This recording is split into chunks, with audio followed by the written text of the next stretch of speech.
Você se importaria de usar o outro elevador? Isso começa a acontecer muito cedo. Raramente o racismo no Brasil, ele é falado a partir de um lugar agressivo. É muito raro isso acontecer. Obviamente acontece, mas a grande maioria da população exercita o racismo a partir da comédia. Saquinho de supermercado. É branco. E o de lixo? Preto. O sistema do país, infelizmente, ainda é racista e eurocêntrico. Nós temos ainda um sistema de justiça totalmente branco. Branco na sua cor de pele, mas branco na sua concepção de justiça. Você tem a cada 21 minutos um jovem negro sendo morto. Então você é negro, você tem um filho negro, você não sabe se aquela criança vai crescer, até quando essa criança vai conseguir ficar viva numa sociedade como essa. A questão racial, ela vai trazer para o sujeito barreiras maiores, ela vai trazer elementos que vão dificultar a sua vida profissional. Isso, os dados do IPEA, os dados da Justiça do Trabalho, do próprio Ministério Público mostram com muita clareza. O racismo não é meramente você discriminar por conta da coisa, você está cometendo uma violência contra um ser humano. E uma violência que é um ato criminoso, ainda que ele não estivesse escrito na legislação brasileira como tal, é um crime. Quando os filhos vão sair, olha, não esquece de levar documento, olha, cuidado. É todo um tipo de coisa que só quem é negro é que sabe, porque não são cuidados que um jovem branco precisa ter.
Me admito machista, mas não quero ser.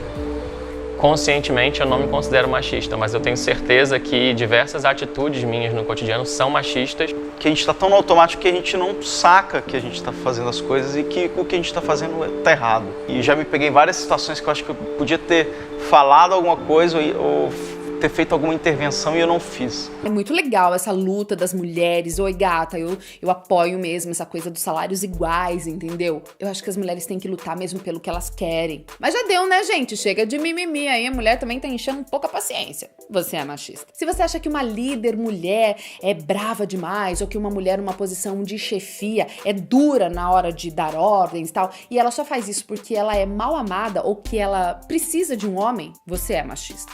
Você acha que os cuidados da casa são obrigação da mulher? Que você lavar a louça uma vez na semana ou uma vez por mês já é muito bom e ela devia agradecer porque você faz mais do que 90% dos seus amigos?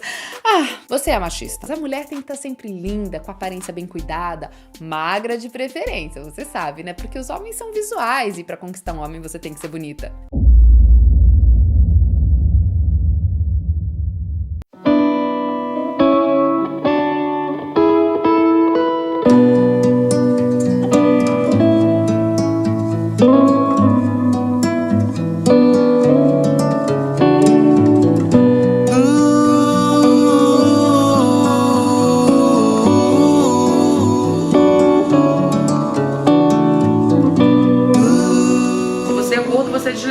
Se você é gordo, provavelmente você não deve ser muito bom no meu trabalho. Afinal de contas, a pessoa gorda, ela é descontrolada. Ela não é uma pessoa que vai entregar resultados. Se ela fosse uma pessoa realmente interessante, boa pro meu trabalho, ela seria magra. Porque o magro é o sucesso. Então, gordofobia é acreditar que a solução da vida das pessoas é ser magra. É se encaixar num padrão. Gordofobia não é piada. Gordofobia é repugnante. É triste. É desprezível. É você não ter nada melhor para oferecer e achar que pode diminuir o outro pela forma do seu corpo. Gordofobia, pra mim, é algo que me amarra. É um comentário que me isola de ser quem eu sou. É falta de acessibilidade, é falta de humanidade. É tipo, você não entender o outro como um ser que vive e tem suas necessidades e existe.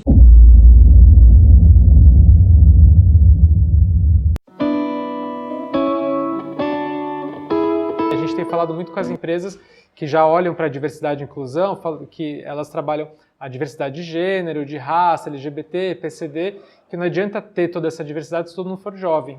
Né? Então a diversidade etária é tão importante quanto as outras para trazer inovação. Né? E o preconceito etário ainda não é visto como um preconceito tão sério nas empresas. Então, agora que essa discussão está um pouco mais em pauta, né, as empresas estão começando a olhar para isso, a gente vê que tem espaço para a gente falar sobre isso, falar sobre contratação de 50+, falar sobre as vantagens que eles têm, o que eles trazem de complementar, como que eles agregam para a empresa, explicando que muito mais do que uma coisa social, isso é estratégico.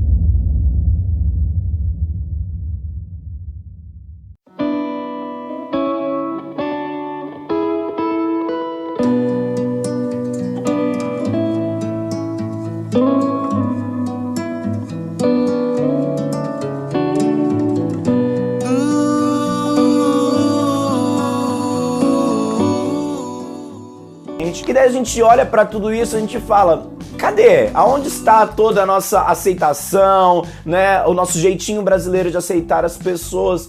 Não é bem assim que funciona na prática. A gente precisa de colocar o dedo nessa ferida pra gente mudar essa atitude. Mas acaba por aí, Rayan, mas de jeito nenhum. A gente consegue piorar a coisa ainda. A gente pratica uma coisa no Brasil chamada bairrismo. Rayan, que diacho é isso, bairrismo? Bairrismo é quando, por exemplo, acontece muito parecido com a xenofobia, mas por conta de uma outra região do país. Por exemplo, uma pessoa vem lá do Nordeste pra São Paulo e ela sofre preconceito por ser nordestina. Isso é muito comum, mas muito comum mesmo. E é muito triste, inclusive, né? A gente vê diversas piadas, diversas pessoas não tendo acesso a empregos por conta disso, diversos casos, assim, realmente muito tristes. E volta e meia a gente vê um caso de intolerância aqui, volta e meia a gente vê uma piadinha sem graça aqui, volta e meia a gente vê uma agressão aqui, tanto seja física como seja verbal.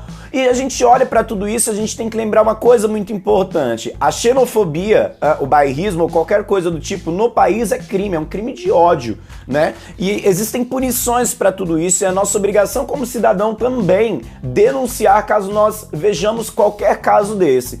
Mas é mais importante ainda que nós tenhamos a consciência, né? Eu sempre falo que a educação ela é remédio absoluto para qualquer tipo de ignorância.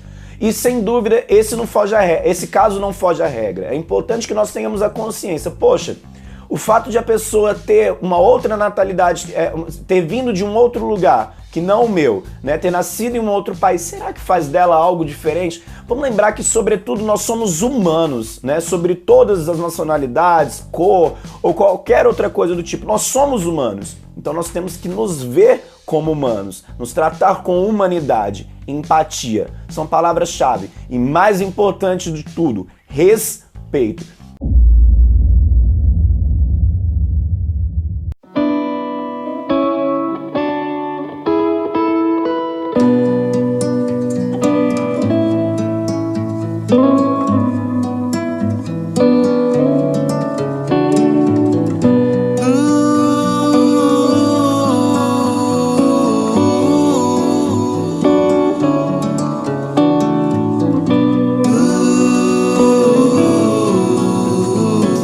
Sabiam que 100% da população LGBT ela já passou por algum tipo de discriminação velada no trabalho? E eu chamo de discriminação velada qualquer situação constrangedora, da piadinha na hora do café, usada em nome de terceiros que queira atingir você. 11% já não contratariam para alguns cargos, principalmente se são cargos de alta patente. Agora, para pensar um pouco.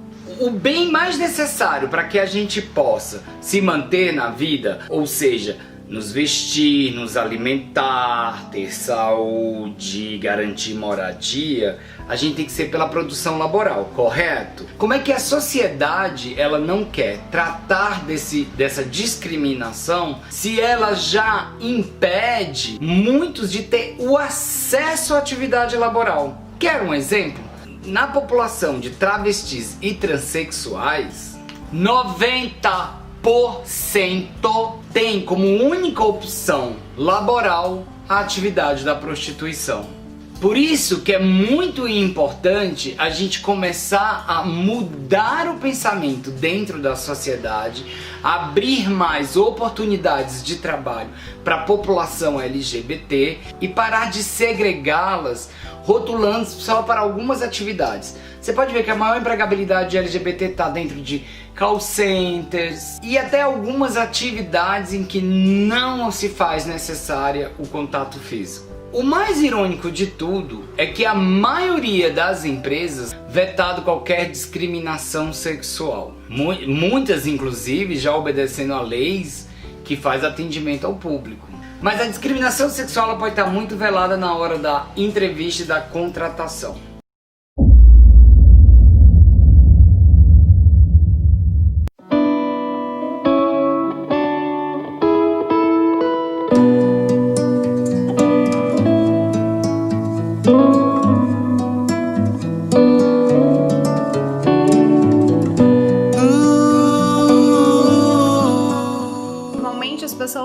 Acham muito extraordinário quando uma pessoa com deficiência é boa no que ela faz. A gente não para pensar da onde que vem essa ideia de que coisas que pessoas com deficiência fazem são para ser exemplo de superação, que são coisas extraordinárias, que são feitos extraordinários, né?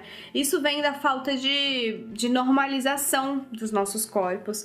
Isso vem da falta da conversa sobre os nossos corpos, sobre as nossas deficiências, independente de ser no nosso corpo ou não. Essa falta de olhar pra gente com olhos normalizados, com olhos de que você olha pessoas sem deficiência, é que faz com que a gente ainda tenha tanto preconceito na sociedade.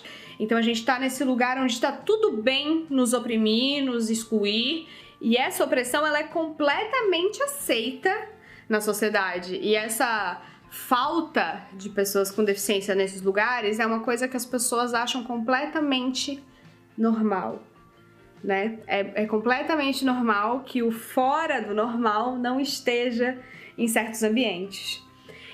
E a partir do momento que a gente entra nesses ambientes, você é considerado um exemplo de superação, uma inspiração, uma história de inspiração. E essa vai ser a história contada. Não vai ser seu nome, não vai ser os seus estudos, não vai ser a sua força de vontade, não vai ser isso que vai ser exaltado em você quando você conseguir finalmente alcançar um sonho ou um lugar um pouquinho mais de destaque. Vai ser simplesmente a sua deficiência. Essa vai ser o grande centro de tudo. Você não tem nome, você não tem história. O que vai aparecer, o que as pessoas vão exaltar é o fato de você ter uma deficiência e estar aqui naquele lugar. E hoje, no dia de hoje, eu queria convidar vocês a pensar junto comigo a como a gente pode mudar essa perspectiva, como a gente pode começar a, hackear esse sistema capacitista e realmente começar a fazer mudanças acontecerem como um coletivo mesmo.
discurso racista, machista e preconceituoso em geral deve ser combatido desde as suas raízes e vale a pena começar do alto. As crenças de um ou uma CEO afetam diretamente a performance de uma empresa, pois os valores e a cultura de uma organização ficam diretamente ligados a essa face, que passa a representar toda a empresa. A obrigação de quebrar preconceitos e barreiras é do RH e principalmente das figuras de peso de uma organização, gestores, gerentes, coordenadores e heads.